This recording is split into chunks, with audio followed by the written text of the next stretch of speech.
தக்காளி சாம்பார் வைக்கலாம். சிம்பிளாக சீக்கிரமாக செஞ்சிடுறது. நிறைய பதார்த்தங்களும் போடுறதில்ல. சிம்பிளாக சீக்கிரமாக செய்திடலாம். இதுக்கு கொஞ்சம் எண்ணெய் விடுங்க. எண்ணெய் சூடாகட்டும். வாழைக்காய் அரிஞ்சு வச்சுருக்கேன். வெங்காயம், கருவேப்பிலை, சாம்பார் போட்டு வச்சுருக்கேன்.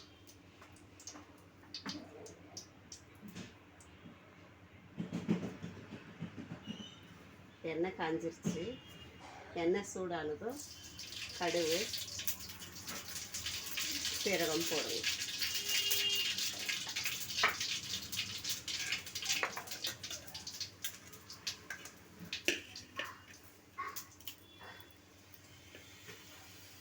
அடுத்தது கருவேப்பிலை போடுங்க.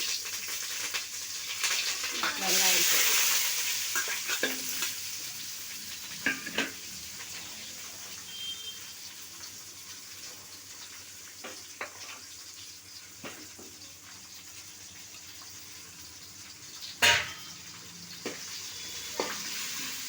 வெங்காயம் போட்டு நல்லா கொஞ்சம் வதங்கட்டும்.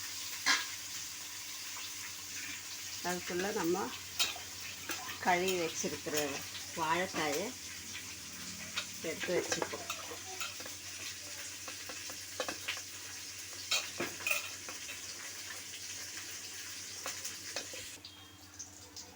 வெங்காயம் வதங்கிருச்சு. இப்போ வாழைக்காய் போட்டுப்போம்.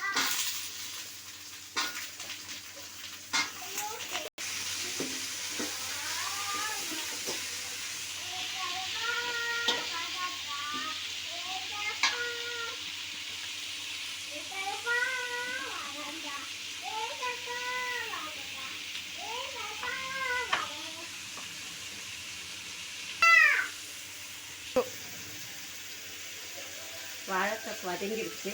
இப்போ கொஞ்சம் மஞ்சள்தூள் போடுவோம். மஞ்சள்தூள், 1 ஸ்பூன் சாம்பார் பவுடர்,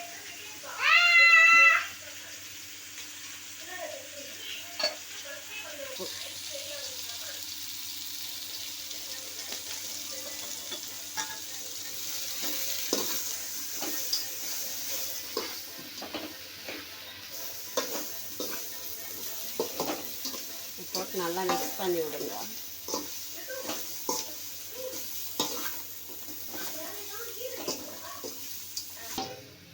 இப்படியே வதக்கிட்டு அப்படியே தட்டு போட்டு மூடிட்டு சிம்மில் வச்சுட்டிங்கன்னா தண்ணி விடாமல் கூட வேக வைக்கலாம்.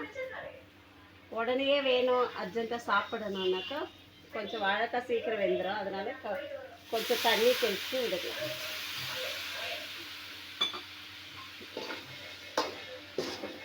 சிம்லேயே கூட வச்சு அப்படியே தண்ணி விடாத கூட வேக வச்சுக்கலாம். வதங்கிடும். அது நல்லாயிருக்கும். அது ஒரு மாதிரி நல்லாயிருக்கும். இது சீக்கிரமாக சாப்பிட்ணும், டைம் ஆகுதுன்றதா கொஞ்சம் தண்ணி தெளித்து விட்டுருங்க. அது வெந்துடும். ஒரு 2 நிமிஷம் விட்டுடலாம். அப்படியே